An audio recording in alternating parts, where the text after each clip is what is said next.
Et bonjour et bienvenue toutes et tous en ce 31 janvier 2026 pour la revue tech. Nous allons pouvoir ensemble parcourir un petit peu toutes les news du monde de la tech qui sont arrivées sur les internets cette semaine. Comme d'habitude, on va commencer par un truc hardware, mais hardware particulier. En fait, vous allez voir que je vous partage ça. Tesla qui nous fait un petit revirement de situation pour ceux qui connaissent un peu Elon Musk. Je ne parle pas de l'apprécier ou non, mais s'il y a bien quelque chose que Elon Musk a pour lui, c'est de jouer en dehors des sentiers battus. Et bien finalement, c'est encore une fois ce qui va être fait là.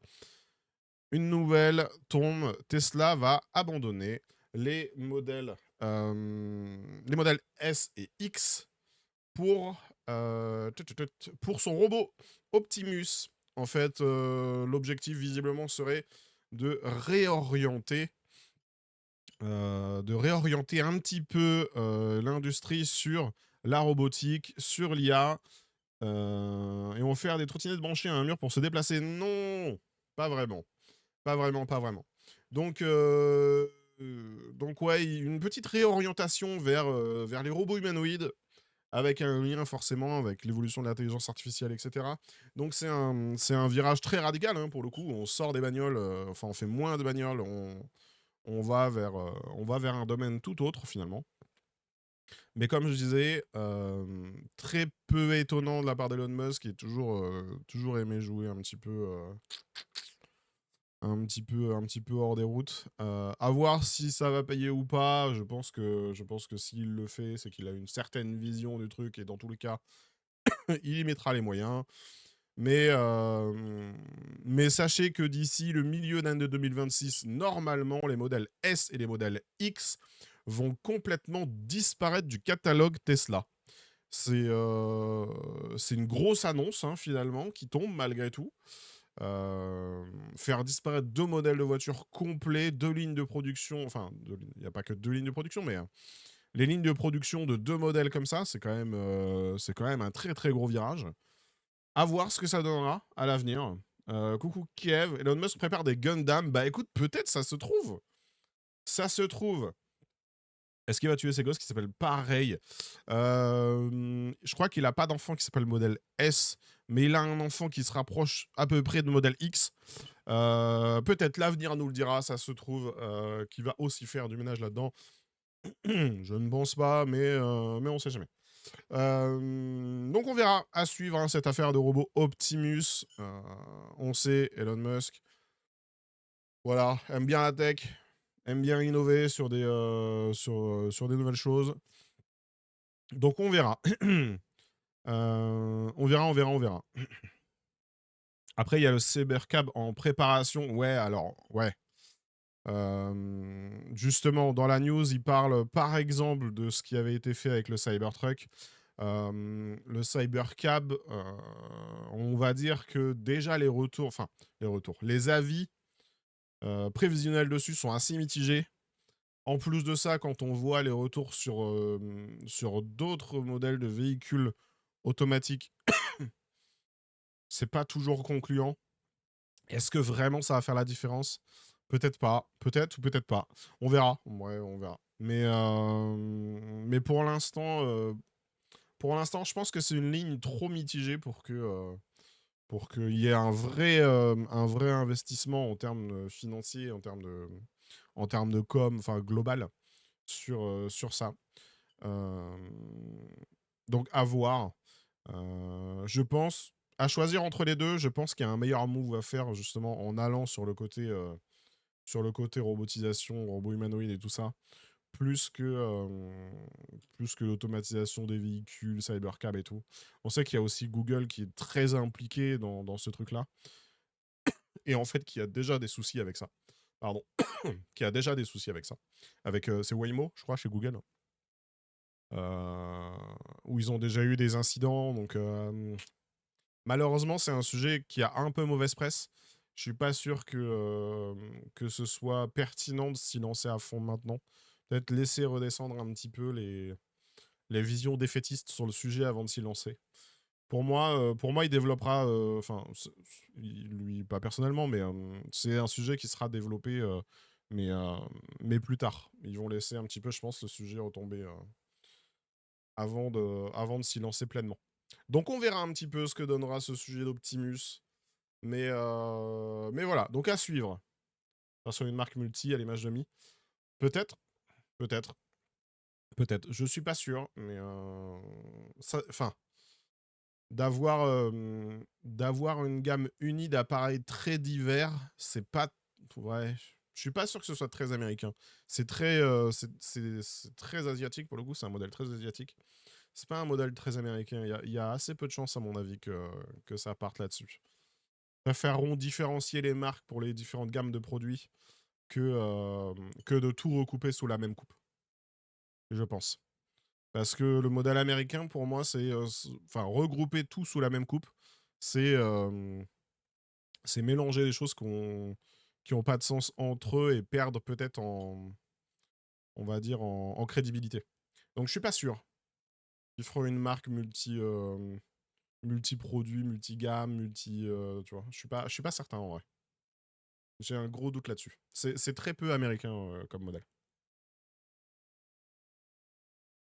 Donc, voilà pour notre première news. Petite news assez tranquille. En vrai, les news cette semaine sont assez. Il n'y a pas de gros. Il y a pas de grosses polémiques normalement, à moins que vous m'en sortiez une du chapeau. Mais il n'y a pas trop de grosses polémiques. Petit sujet jeux vidéo, Xbox. Les développeurs qui délaissent de plus en plus la Xbox au profit d'autres consoles, comme par exemple le Steam Deck. C'est étrange, hein. C'est étrange. Pourquoi? Eh bah oui, forcément. Forcément, le Steam Deck permet beaucoup plus de liberté pour les développeurs parce que pas lié à une architecture particulière et donc plus facile en fait de développer, de partager et autres. Euh, donc c'est effectivement la GDC, donc la Game Developers Conference, qui nous révèle une baisse d'intérêt massive pour les consoles Xbox. Et qui révèle justement l'attractivité du Steam Deck par rapport à des consoles comme la Xbox. Même les consoles de Sony s'en sortent à peu près OK face au Steam Deck, d'après les chiffres. C'est vraiment une tendance enfin, qu'on voit plomber Microsoft finalement avec ses consoles Xbox. Elle a de l'impact aussi sur d'autres constructeurs. Sony en joue un peu, mais moins, moins impacté que qu'Xbox. Et en fait, c'est comme je disais, pourquoi le Steam Deck?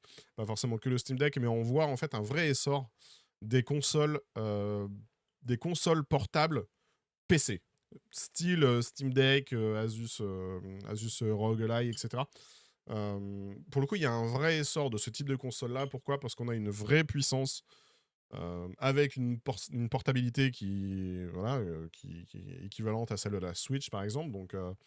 Donc assez simple à transporter, à utiliser un peu partout, etc. Avec une puissance qui est pour le coup pas du tout comparable à celle de la Switch. Hein. On est largement au-dessus sur la plupart de ces consoles. Et malgré tout, la possibilité de pouvoir la docker, comme avec la Switch, pouvoir jouer sur un plus grand écran, mais en ayant des performances, euh, somme toute, assez intéressantes. La ROG Ally, effectivement, et chez Lenovo, la Lenovo Legion, Lenovo Legion, c'est la gamme gaming Legion, je crois. Mais oui, effectivement. Donc en fait, on voit un vrai essor de ces consoles-là qui commencent à vraiment prendre de la place par rapport à, à des consoles plus traditionnelles, aux traditionnelles consoles de salon, finalement. Donc à voir ce que ça donnera à l'avenir, mais il y a une vraie migration des développeurs vers, de nouveau, j'ai envie de dire, vers la plateforme PC pure, orientée Steam, plus que vers des consoles de salon et encore plus vers des consoles Microsoft qui ont ces très souvent, même s'il y a eu des variations entre les générations, ont des architectures très particulières. Donc généralement, de développer un jeu multiplateforme, ça demande des portages, donc ça demande énormément de temps, ça demande énormément d'argent, ça demande des équipes compétentes sur les différentes plateformes. C'est pas évident pour tous les développeurs. C'est pour les gros studios, ça marche. Pour les jeux sur lesquels on a beaucoup d'attentes ou qui sont très fortement soutenus financièrement et autres, ça marche. Mais tous les petits développeurs, les petits studios, les studios indépendants, etc., tout ça, généralement, généralement ils prennent pas ce risque ou alors ils font des sorties multiplateformes en décalé. Vous allez certainement déjà voir des jeux qui sortaient d'abord sur PC, puis éventuellement plus tard étaient portés sur console. Parce que le fait de bien vendre sur PC, éventuellement, s'ils voient que les gens sont présents, éventuellement avec une possibilité de présence sur console, bon, bah, on va se servir un petit peu de cet engouement pour migrer, pourquoi pas, mais trop risqué pour des studios qui n'ont pas des moyens colossaux de faire du multiplateforme aujourd'hui. À l'inverse de Rockstar et son GTA. Ouais, après, justement, bah, comme je disais, là, on est sur des gros studios qui, de toute façon, ont les moyens. Et de toute façon, ils savent que ça va marcher. Et de toute façon, ils savent surtout que leurs jeux, quand ils vont sortir, ils vont en vendre pendant 15 ans. Comme avec GTA V. Ils vont en vendre pendant 15 ans sur 3 plateformes différentes. Ils vont rentabiliser à mort, en fait, leur jeu. Ils auront beau avoir investi, même si on compte en milliards, ils vont le rentabiliser à fond la caisse. À fond la caisse parce qu'ils vont sortir, comme je disais, sur 3 générations de consoles. Ils vont sortir 4 versions, même sur PC, les définitives, les remasters, les machins, je sais pas quoi. Enfin, il va y en avoir dans tous les sens. Donc, mais en fait, ils ont une force d'investissement qui leur permet, on va dire, d'aller sur ces terrains-là. Mais c'est comme sur des gros jeux où tu sors d'Activision, EA et compagnie. Ça les gêne moins de faire du multiplateforme. Mais les développeurs, enfin les studios mid ou vraiment petits studios, aujourd'hui, la tendance, elle est clairement à délaisser les consoles de salon. Parce que l'utilisation, on va dire les habitudes des joueurs commencent à changer assez massivement finalement. On a un, on a un écosystème de jeu qui est vraiment en pleine mutation et où ça avait déjà commencé à se voir. Les consoles sont de plus en plus délaissées au profit des PC. Et là, le fait de pouvoir avoir un PC avec la portabilité d'une console portable, d'ailleurs, gamme de consoles qui s'était un peu retrouvée en retrait, qui avait eu tendance un peu à disparaître. Mis à part à la Switch, en termes de console portable, on n'en avait pas beaucoup. Ça avait été un peu tué par l'arrivée des smartphones. Donc là, revoir de la console portable mais puissante, effectivement, maintenant, c'est les consoles de salon en fait qui vont prendre un coup dans l'aile. Parce que ces consoles portables, elles peuvent devenir des consoles de salon juste avec un dock. Donc à voir la mutation voilà, de cet écosystème gaming, à voir ce que ça va devenir dans les années qui vont suivre. Mais chez Microsoft, visiblement, ils ne sont pas les fiers.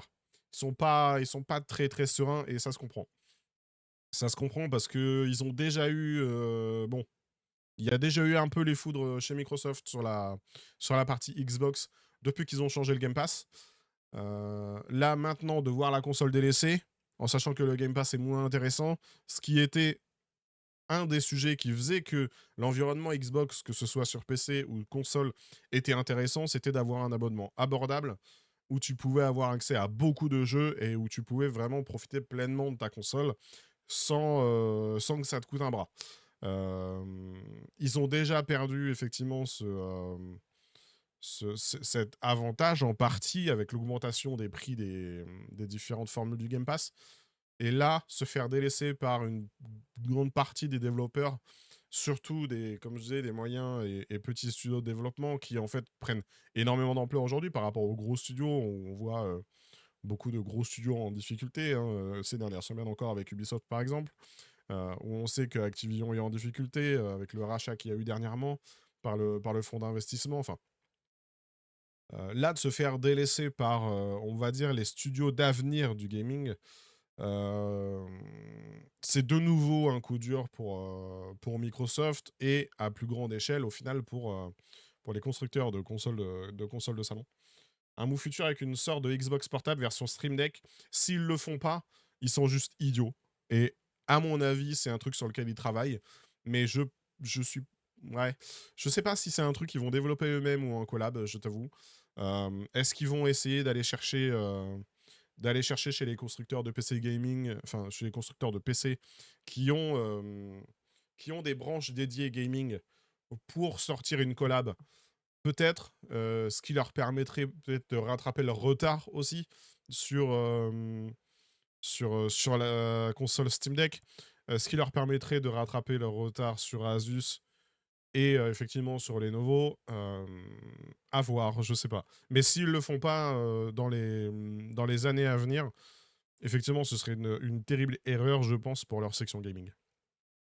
Et d'ailleurs, c'est assez rigolo parce que pour ceux qui ont un peu suivi les annonces Steam de l'année dernière, donc, enfin fin d'année dernière, les nouvelles versions de Steam Deck, les manettes et compagnie qu'ils ont annoncées, mais il y avait aussi une sorte de justement de console de salon. Mais en fait, ça reste du Steam. Et en fait, pour moi, cette partie-là des annonces Steam va peut-être aussi participer grandement au fait de tuer les consoles de salon classiques qui ont des architectures propres, justement par rapport à cette accessibilité qu'aurait Steam, en tout cas pour les studios. Parce que concrètement, ça reste une architecture PC classique sur laquelle voilà, les studios développent de manière beaucoup plus simple que sur des consoles avec des architectures particulières. De mes gros doutes sur la sortie de la console Valve, tu cumules ça au prix de la RAM SSD qui cesse d'augmenter. Bah, à voir, à voir. Pour moi la console Steam qu'ils ont annoncée, c'est le Steam Deck de ceux qui veulent pas de mobilité. Tu vois. Donc ceux qui sont prêts à troquer de la mobilité contre un peu plus de puissance pure. C'est pas déconnant en sachant que tu gardes un catalogue impressionnant que tu peux partager entre tous tes devices. Pour moi, cette console Steam, c'est pas déconnant. C'est pas ce qui va marquer les annonces Steam en termes de hardware, mais je la trouve légitime, leur annonce. Tout dépendra du prix. Oui, c'est ça, tout dépendra du prix, effectivement. Mais pour moi, cette annonce, je la trouve légitime. Elle m'a pas choqué. Elle m'a pas choqué, elle m'a pas étonné. Je la trouve, pour le coup, je la trouve très bien jouée de la part de Steam. Donc voilà, à suivre le monde gaming qui est en pleine transformation, au moins dans sa partie studio, hardware et développement. Alors, tiens, si on va continuer un petit peu là-dessus.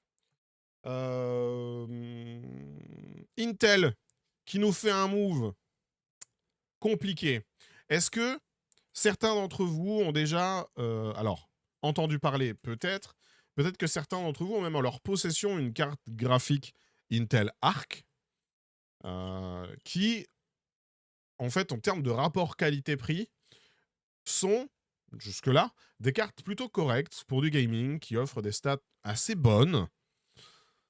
Là, Intel nous fait une petite annonce qui suit la tendance, mais malheureusement qui plombe un petit peu plus, encore une fois, le monde de l'informatique du particulier, on va dire. Intel qui nous annonce, effectivement, arrêter éventuellement la carte graphique gaming, la B770, au profit de d'un environnement plus professionnel. Donc, redirection de leur production vers le monde professionnel, évidemment pour fournir le monde de l'intelligence artificielle, comme tous les constructeurs ces dernières semaines, mois, de RAM, de SSD, et bien avant ça, de cartes graphiques. Tous les constructeurs ont été concernés. Pas très surpris, effectivement, malheureusement, pas très surpris. Mais c'était voilà, c'est une annonce à laquelle on pouvait peut-être s'attendre et au final qui reste quand même malheureusement malheureusement ouais, évidente mais problématique pour les particuliers en fait parce que ça fait de nouveau un acteur qui sort du jeu pour les particuliers Et, et juste derrière, la question qu'on est en droit de se poser, c'est qui est-ce qui va rester encore comme acteur majeur sur les différents domaines pour servir les particuliers. Parce que tout le monde est en train de centraliser vers le monde professionnel, vers le sujet de l'intelligence artificielle, vers l'équipement des data centers, vers tout ça. Et en fait, la plupart de ces acteurs délaissent totalement le monde particulier parce qu'ils sont conscients qu'ils peuvent pas lutter sur les deux fronts et que, effectivement, comme tu le dis, Zi, Intel est en difficulté comme beaucoup d'autres acteurs du domaine. S'ils veulent garder la tête hors de l'eau, ils sont obligés de trouver le meilleur moyen de fonctionner. Le meilleur moyen de fonctionner, c'est de vendre à du pro et de vendre cher parce que c'est la tendance et qu'il faut la suivre. Sinon, bah, tu vas juste te faire plomber par les autres, quoi. Et oui, ça confirme totalement la tendance de tout vers le pro. Et derrière, en fait, qui est pénalisé, c'est les utilisateurs, les particuliers ou les petits professionnels, qui derrière, pour se fournir en matériel, ça va juste être infernal. Ça va juste être infernal. Donc à voir ce que ça donnera. Pour l'instant, l'annonce parle juste des B770. Est-ce que l'intégralité de la gamme Arc de chez Intel va suivre la mouvance? Est-ce qu'ils vont juste sortir du marché? Le marché particulier n'est pas la plus grosse part du marché, hélas. Non, non, les marges sont clairement plus élevées dans le monde pro industriel, encore plus avec l'arrivée de l'IA, encore plus avec les multiples développements data center et compagnie, et tous les équipements qui vont avec. Donc effectivement, les marges sont beaucoup plus intéressantes là-bas, et pour survivre, ils vont aller chercher le blé là-bas, hein, il n'y a pas de miracle. Mais malheureusement, à quel prix pour les particuliers, en fait, malheureusement. Donc à voir la tendance que ça donnera. Est-ce qu'au final, on va voir à l'avenir complètement disparaître Intel Arc en tant que matériel graphique pour particuliers, en sachant qu'ils sont arrivés il n'y a pas si longtemps que ça sur le marché. Et effectivement comme tu le disais, ils sont arrivés avec une bonne stabilité. En fait, ils sont arrivés avec un bon rapport qualité-prix, avec du matériel fiable, avec des pilotes fiables et avec un fonctionnement qui était vraiment présent pour le coup. Là où, euh, là où en fait on avait deux acteurs majeurs sur ce segment et qui sont toujours Nvidia, où on a une vraie fiabilité du produit, des pilotes, du fonctionnement et de l'écosystème, mais à un coût assez élevé. Et en face, on a AMD qui se veut beaucoup plus accessible, mais qui malheureusement n'a pas la même stabilité que peut proposer Nvidia avec ses produits. Je vais même plus loin que depuis le move d'arrêter le multithread Intel SMIL dans son... Oui, non, c'est ça.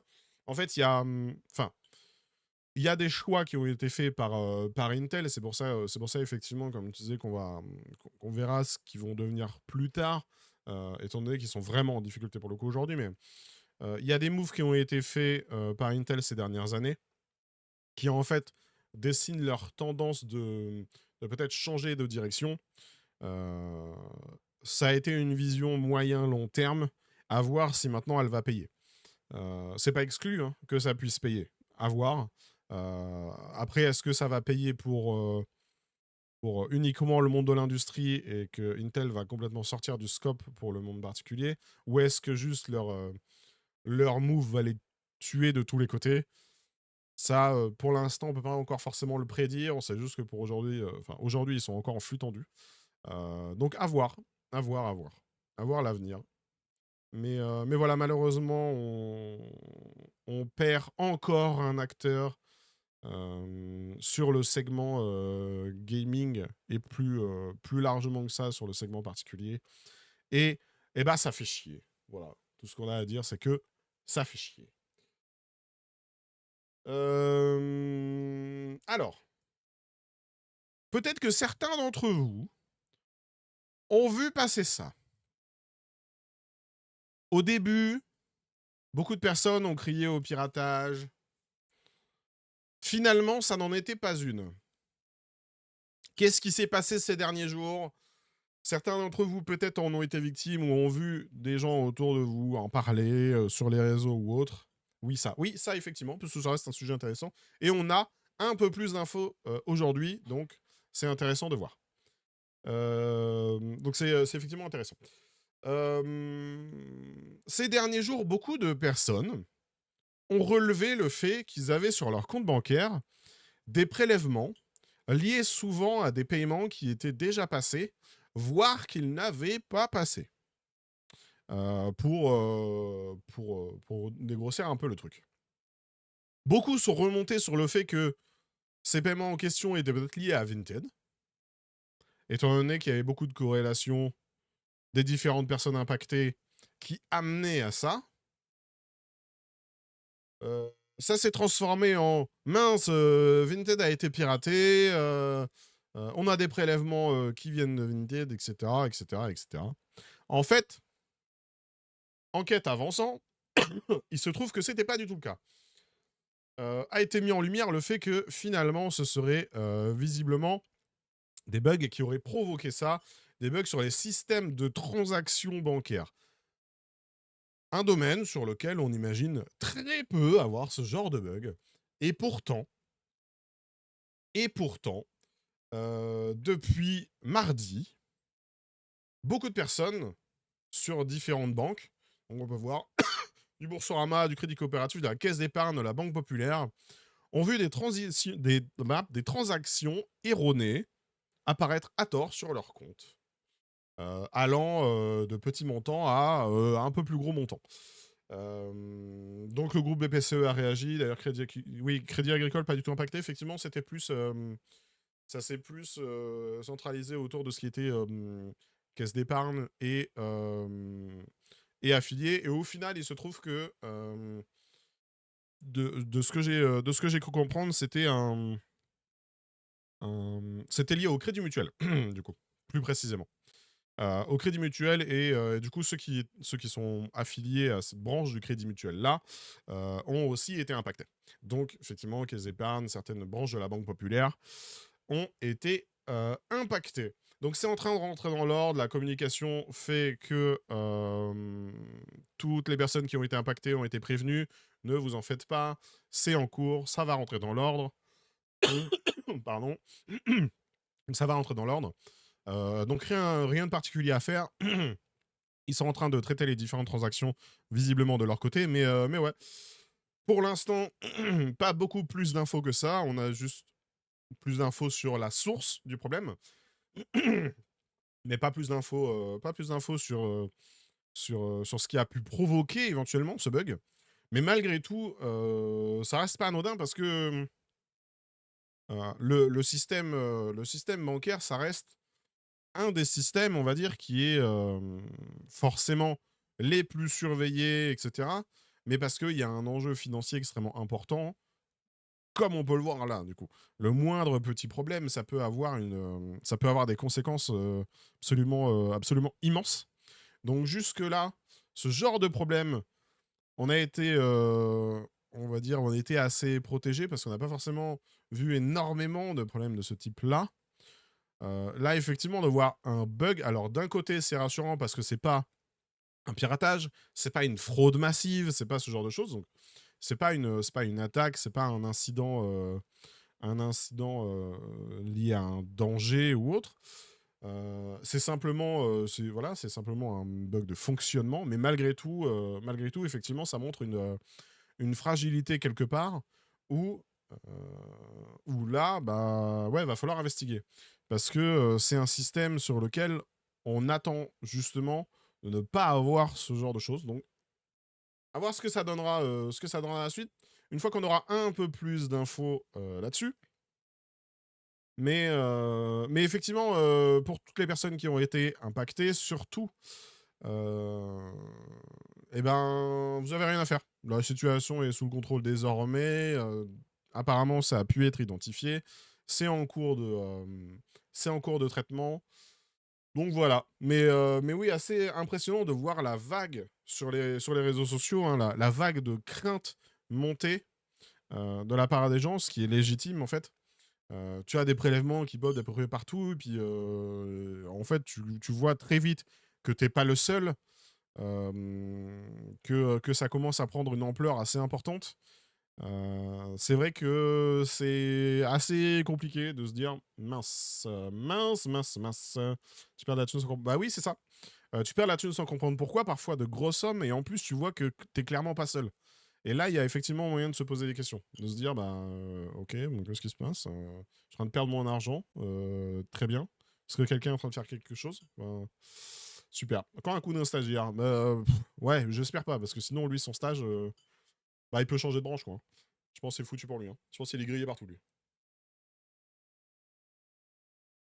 Donc ouais, c'est en train de rentrer dans l'ordre, mais hâte d'en savoir un petit peu plus sur ce qui s'est passé concrètement, parce qu'effectivement, alors souvent, c'est un système qui est très fiable, normal, de par son besoin. On parle de finances, voilà, c'est pas rien non plus. Mais en même temps, à côté, c'est des systèmes très souvent boîte noire où en fait, enfin, le fonctionnement est assez opaque. Et du coup, ça va être intéressant de voir ce qui a pu dysfonctionner dans le système pour arriver à bah, un problème comme ça, en fait. Donc ouais, intéressant. Intéressant, intéressant. Qu'est-ce qu'on a ensuite? Qu'est-ce qu'on a ensuite? On va parler un peu d'IA, on va pas parler d'IA aujourd'hui.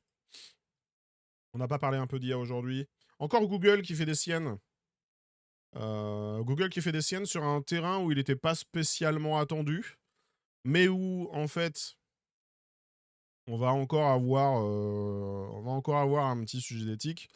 Euh, Chrome qui va intégrer très bientôt un agent du nom de Autobrowse.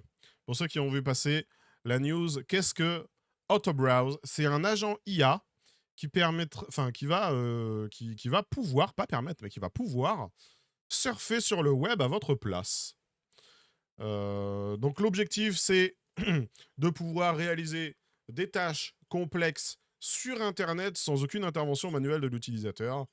Et le navigateur qui permettra de passer en véritable assistant actif et de naviguer et d'interagir avec les différentes pages à votre place, complètement. Donc, à voir comment ça va être intégré, à quel niveau fonctionnel on va se trouver sur un agent de ce type-là, à quel besoin ça va répondre surtout. Moi, personnellement, je sais que j'ai un peu de mal avec, avec ça. Comment rendre la majorité des gens teuteux une poignée de personnes de demi-dieux? Exactement. J'ai un peu de mal avec ça qui est comment répondre à un besoin qui n'existe pas. Et en fait, c'est souvent quelque chose que je trouve personnellement assez malhonnête. C'est-à-dire, on va artificiellement créer un besoin pour y répondre. Et ça, enfin, pour moi, là, ce genre de cas, on est complètement dedans. Et j'avoue que c'est quelque chose avec lequel j'ai beaucoup de mal. Parce que je trouve ça extrêmement malhonnête de la part des entreprises ou des gens de manière générale de vouloir proposer quelque chose dont les gens n'ont pas besoin en leur faisant croire qu'ils en ont besoin. Alors, effectivement, on peut se dire, ouais, mais les gens qui tombent dedans, bah, c'est juste des teubés. Alors oui, c'est vrai. Mais, mais malgré tout, on est dans un... C'est pas nouveau, hein, mais on va dire la civilisation moderne est dans un cycle où le marketing, on va dire ça comme ça, a beaucoup de puissance et où malheureusement, que tu sois bête ou pas, enfin peu importe, c'est même pas un critère. Parfois, tu peux simplement être victime d'influence. Il suffit juste que l'influence qu'on te fasse passer soit, soit, on va dire, adaptée à ta manière ou à ta vision. Et en fait, n'importe qui peut tomber dans une sorte d'influence de la sorte et tomber dans ce truc de ouais, mais j'en ai besoin, je sais pas pourquoi, mais ça va clairement me servir. Alors, non, du coup, la plupart du temps, non, c'est pas vrai. D'accord. Super sûr de l'IA où tu crées une. Oui, non, mais, c'est exactement ça. Et pour moi, en fait, on est typiquement dans ce. Pardon. On est typiquement dans ce cas de figure de t'en as pas besoin, mais tu vas voir, c'est quand même bien. Non, bah dans ce cas-là, faut pas le faire. Et là, effectivement, comme tu le dis, on va proposer aux gens quelque chose, un outil qui va, qui, dont ils n'ont pas besoin, qui va leur apporter rien, mais où la plupart des gens finiront par y trouver une utilité par la force des choses, et où en fait, où on va surtout faire en sorte peut-être que les gens perdent une certaine autonomie et un certain fonctionnement. Et c'est aussi intéressant de voir pourquoi c'est Google qui propose ça, parce qu'on sait qu'il y a des sujets, là, avec tout le développement de l'intelligence artificielle, où Google s'est retrouvé un peu en deçà. Elle a vu, par exemple, son produit phare, son moteur de recherche, Google, pour le coup, être mis au second plan par toutes les intelligences artificielles qui allaient scraper des infos, les donner tout de suite à l'utilisateur. La perte d'utilisation du moteur de recherche Google a été impressionnante ces dernières années. Et ça, Alphabet, donc la maison mère de Google, ils sont pas dupes. Pour eux, c'est pas bon du tout. Parce qu'ils ont une perte de revenus majeure à cause de ces nouvelles tendances. Ce move-là, pour moi, il n'est pas du tout anodin. Il vient clairement essayer de s'imposer sur un sujet où on a quelques acteurs qui ont commencé à essayer de mettre les pieds, où c'est pas forcément, où pour l'instant, c'est pas encore payant. Mais si Google mise autant sur ce genre de produit, c'est clairement pas anodin. Et c'est juste qu'ils veulent reprendre une part de marché, soit qu'ils ont perdu, soit une nouvelle en remplacement, ou une part hybride, éventuellement, de malheureusement de sujets qu'ils ont perdus, sur lesquels ils se sont fait doubler. Et malheureusement, au détriment d'une perte d'autonomie des utilisateurs. Donc, à voir. C'est pas nouveau parce qu'on l'a déjà vu arriver avec Atlas, avec le navigateur euh, j'ai plus de OpenAI. Voilà, je cherchais le nom de ma boîte. Donc, on l'a déjà vu un petit peu avec ça, où c'était très orienté utilisation IA, même si c'était pas aussi poussé que ça. Il y a le navigateur Comet aussi, avec Perplexity, où on a Perplexity qui est très intégré dans le navigateur et très présent, pas de la manière aussi poussée que le présente ici Google avec son auto-browse. Donc, à voir ce que ça donnera concrètement l'utilisation. Moi, j'avoue que j'ai un peu de mal avec cette information. Mais voilà. Donc à suivre, mais malheureusement, ça risque d'être la nouvelle tendance de la navigation, vu que c'est pas, comme je disais, la première fois qu'on voit les navigateurs évoluer avec une intégration IA de plus en plus présente. Et là, vu ce que propose Google, surtout de plus en plus puissante. Donc à voir, surtout plus en plus puissante et intrusif. Donc à voir, mais j'avoue que je suis un peu mitigé par cette utilisation personnellement. Une de plus, hein, finalement. Très peu étonné, mais voilà. Donc voilà, voilà, voilà. Qu'est-ce qu'on a après? Ah oui, qu'est-ce qu'on a après? On va sortir un petit peu de tous ces trucs-là. Un peu de bonnes nouvelles. C'est dommage, JC n'est pas là, il aime bien quand il y a des bonnes nouvelles. Un petit peu de bonnes nouvelles. Est-ce que certains d'entre vous se sont intéressés à ce qui se passait dans l'espace? Parce qu'il y a quelque chose d'assez beau, d'assez formidable et d'assez intéressant qui pointe le bout de son nez. Pardon. Un retour vers la Lune. Pio? C'est qui Pio? Ah oui, ok. C'est qui Pio? Donc un retour vers la Lune qui est en train de se préciser. La mission Artemis 2, qui a pour objectif d'envoyer 4 astronautes vers la Lune. Maintenant, on peut voir la photo de mes fesses dans l'espace. Ah bon? Je le raconte. Pardon. Ah, pas possible ça. Je toussais pas avant le truc là. Pourquoi je tousse pendant le podcast là?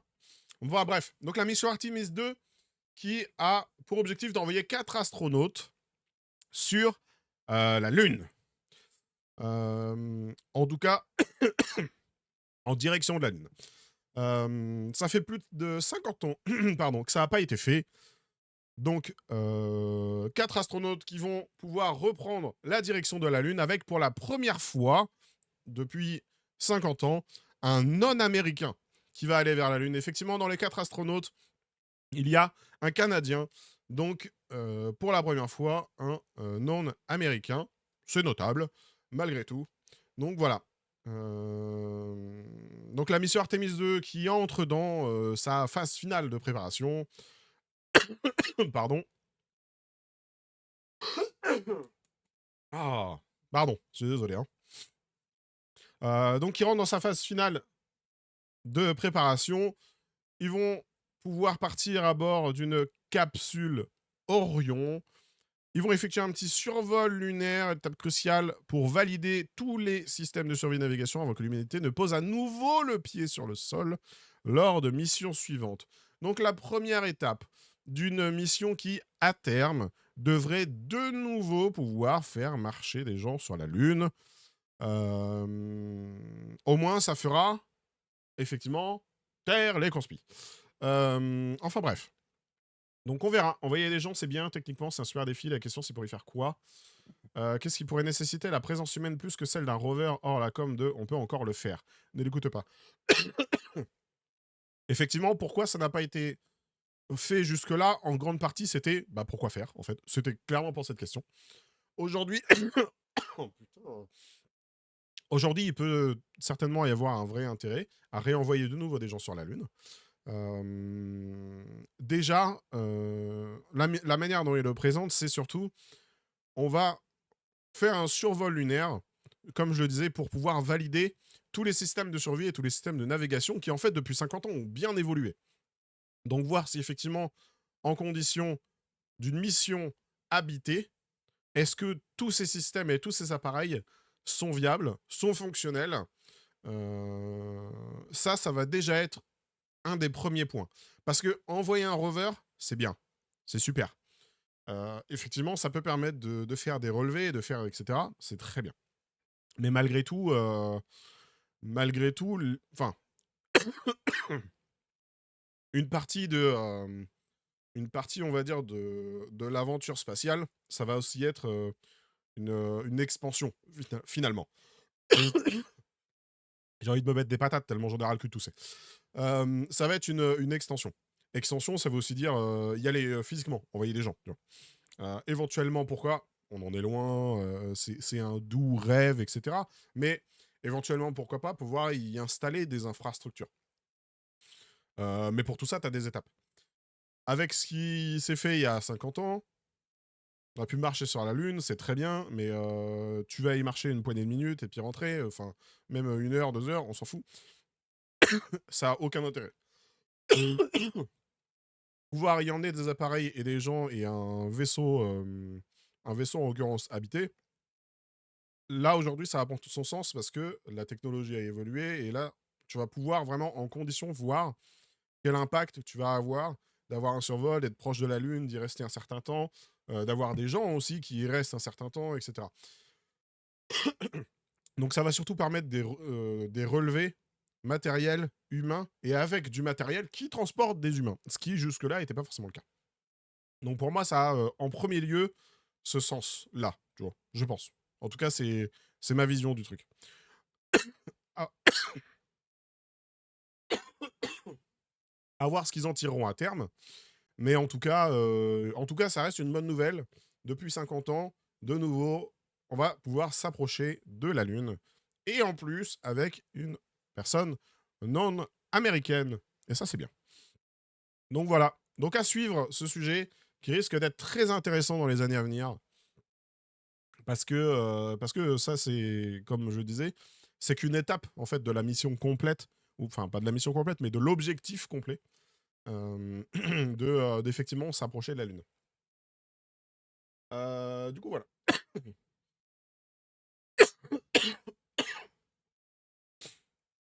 Peut-être je vais juste mourir avant la fin du live, on sait pas. Hein. Mais ça va aller. Dernier petit sujet, et pas des moindres. C'est dommage, Niglo est pas là, parce que ça lui aurait plu. On a eu une petite annonce de la part de Rockbid. Alors, vous connaissiez les montres connectées? Vous connaissiez les bagues connectées? Mais est-ce que vous connaissiez les montres bagues connectées? Eh ben, nous, non. Mais Rockbid, oui. Rockbid qui nous montre une bague qui, en fait, ressemble à une montre, mais qui se met au doigt. Alors beaucoup d'entre vous chercheront peut-être l'intérêt. Normalement, la plupart d'entre vous, personnes sensées, chercheront l'intérêt. Personnellement, je cherche depuis hier, j'ai toujours pas trouvé. Mais en attendant, Rockbit nous propose une bague en forme de montre. J'ai deux doigts de l'appeler. Non, mais tant pis, il est pas dispo, c'est pas grave. Je lui enverrai la news, t'embête pas. Ça va beaucoup lui plaire. Moi, personnellement, j'en cherche l'intérêt. Pour l'instant, je l'ai pas vu. Hein. J'ai pas vu l'intérêt d'avoir un écran comme ça sur une bague. Ce qui est déjà pas forcément pratique. Quand on voit les bagues connectées qui veulent aller de plus en plus vers la miniaturisation, pourquoi se faire chier à mettre un écran comme ça sur une bague? Alors que, pardon, alors que la tendance de ce genre d'appareil se veut aller vers justement une discrétion et une finesse. On a pu le voir, par exemple avec les montres connectées qui ont tendance à dériver vers des bracelets connectés sans écran, avec simplement des capteurs, pour aller vers une miniaturisation, vers quelque chose de plus sobre et de plus accessible socialement.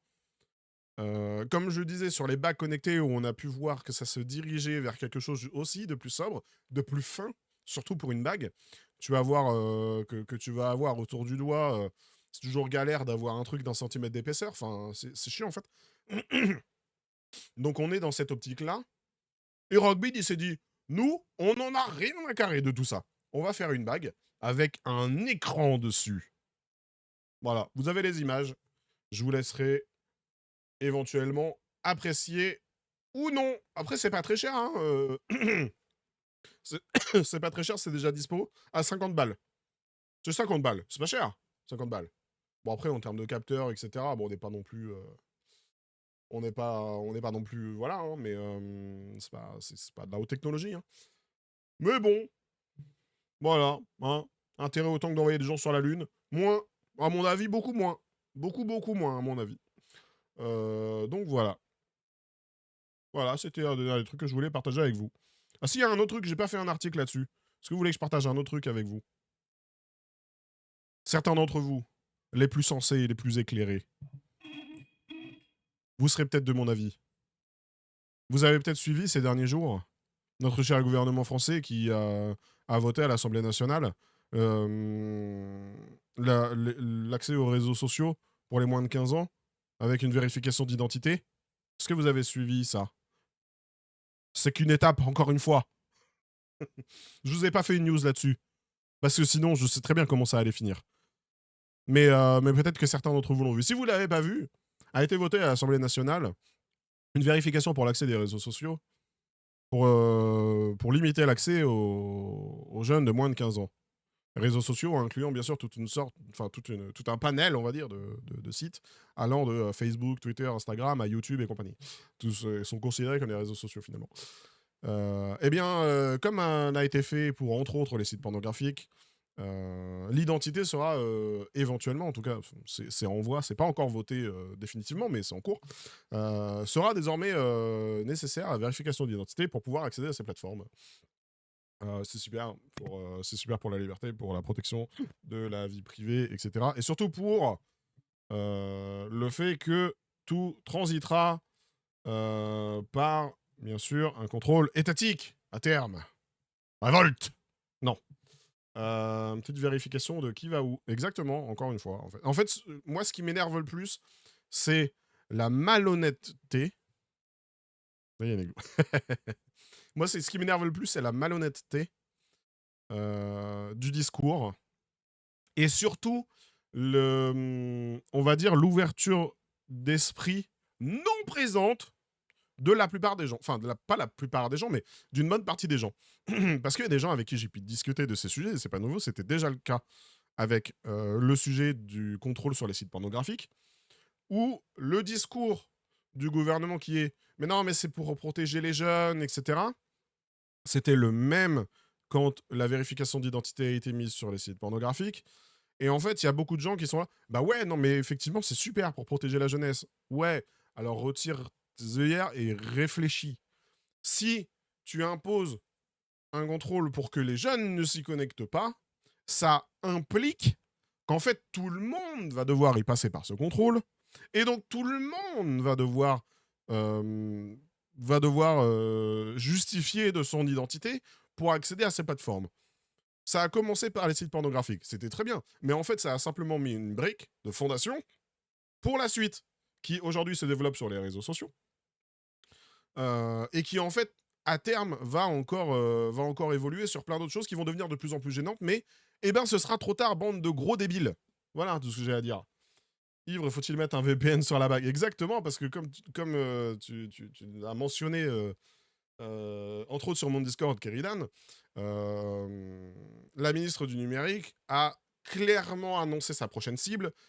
Alors, réaliste ou pas, bon ça, on laissera les professionnels en juger. Pour moi, c'est pas réaliste, mais on sait jamais. La prochaine cible, justement, seront les VPN. À voir hein, ce que ça va donner, mais j'avoue que j'ai du mal. J'avoue que j'ai du mal. Parce que là, c'est s'attaquer à un outil qui, en fait, enfin, fait partie, même si c'est pas totalement la vérité, mais pourrait faire partie d'un des outils disponibles pour la protection de la vie privée sous couvert de RGPD pour,